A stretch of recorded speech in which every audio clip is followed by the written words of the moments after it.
పిల్లలు prime number కి మనకు ట్రిక్ ఉంది కదా, చెప్పండి ఒకసారి.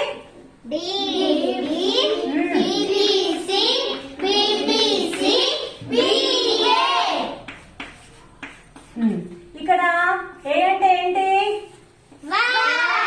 ఏ indicates 1, B 2, C 3, D 4.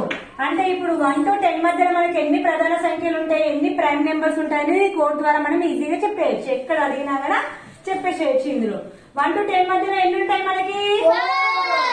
10 to 20, 20 to 30, 30 to 40, 40 to 50, 50 to 60, 60 to 70, 70 to 80, 80 to 90, 90 to 100. So మనము మధ్యలో నుంచి అడిగినా కూడా ఎక్కడ ఎన్ని ప్రైమ్ నెంబర్స్ ఉంటాయి అనేది గుర్తుంచుకుంటే మనకు చాలా ఈజీగా కూడా చెప్పేయచ్చు.